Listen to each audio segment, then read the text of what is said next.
su permiso, presidente. Iniciativa con proyecto de decreto por el que se reforma el primer párrafo y se adiciona un párrafo segundo al artículo 130 de la Constitución Política de los Estados Unidos Mexicanos, recorriéndose en el orden los subsecuentes. Nuestra patria, como lo establece el artículo segundo de nuestra Constitución, tiene una composición pluricultural sustentada en sus pueblos indígenas. La disposición precisa que los pueblos indígenas a los cuales se refiere son aquellos que descienden de poblaciones indígenas que habitaban en el territorio actual del país al iniciarse la colonización. Debe entenderse que dicha disposición constitucional precisa que estamos integrados por culturas diversas y en el artículo que se cita se toma conocimiento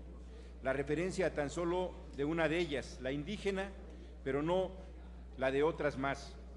Sí aclara nuestra Constitución la época en que se da esta singular pluriculturalidad,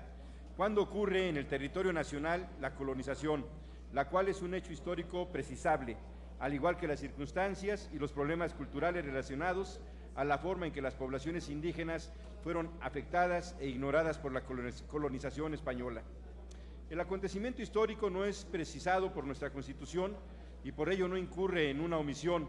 ya que nuestro devenir histórico es del perfecto conocimiento de los mexicanos. Y la historia, que es de nuestro total conocimiento, hace constar que los pueblos indígenas poseían y siguen poseyendo, como lo dice nuestro artículo segundo, una cultura que contiene instituciones propias y que éstas pueden ser sociales, económicas, culturales y políticas, propias de los pueblos conquistados por otra cultura y con grandes divergencias correspondientes a su estatus cultural. España, nuestra conquistadora, tenía entre otras características culturales que profesa en su gran mayoría las creencias cristianas, específicamente las del catolicismo.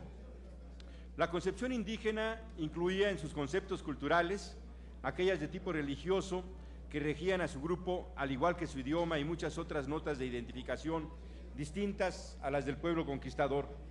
Por ello, al imponer su gobierno y su administración peculiares, se colapsaron, entre otras, con las que son propias de los pueblos indígenas conquistados. Durante la colonia, que en México tomó la forma de virreinato, o sea, de gobierno llevado a cabo bajo una pertenencia al reino español, se impuso mediante el uso de la violencia material del conquistador, así como a la lengua, las costumbres, los usos y las creencias propias de España, bajo la ideología laica, o sea, la no influenciada por alguna religión o jerarquía religiosa.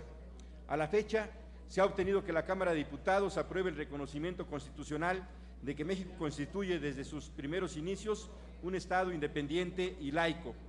pero no se ha establecido en qué consiste nuestra laicidad constituida. Por ello, esta iniciativa propone que el artículo 130 aclare de una vez por todas nuestra vocación para que no subsista imposición de la jerarquía católica ante la persistente tendencia que tiene de influir en la vida pública del país y deje de persistir en una desobediencia sistemática a nuestras leyes, con el pretexto de que el pueblo mexicano ha adoptado finalmente la cultura española y sus dogmas religiosas, su lengua, sus usos y sus costumbres. Es por ello que, para seguir no influyendo en el terreno muy respetable de lo espiritual, sino en el soberano de la actuación independiente efectiva del Estado mexicano. Por ello, proponemos que nuestro artículo 130, apartado para regir los principios que dictan de modo correcto el que debe conducirse el Estado y las iglesias, fije las características de un Estado que es independiente de cualquier otro Estado, pero también de cualquier jerarquía religiosa que influya y condicione nuestra actuación independiente. Por lo anteriormente expuesto y fundado, someto a la consideración del Honorable Congreso de la Unión la siguiente iniciativa con proyecto de decreto por el que se reforma el primer párrafo y se adiciona un párrafo segundo al artículo 130 de la Constitución Política de los Estados Unidos Mexicanos. Único, se reforma el primer párrafo y se adiciona un párrafo segundo al artículo 130, que establece que el laicismo al que debe conformarse el Estado mexicano en sus relaciones con las agrupaciones religiosas fundamenta el principio histórico de la separación del Estado y las asociaciones o prácticas gubernamentales religiosas. Estas actuaciones funcionales se llevarán a cabo respetando en todo caso las libertades religiosas de las personas que garantiza el artículo 24 de la Constitución.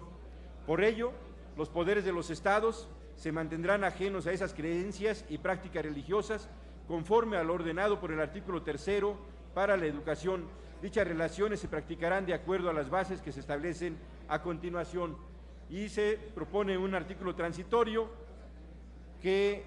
la siguiente reforma entrará en vigor a partir de su publicación en el Diario de la Federación, dado en la sede de la Comisión Permanente el día de hoy, 12 de mayo de 2010. Muchas gracias, presidente.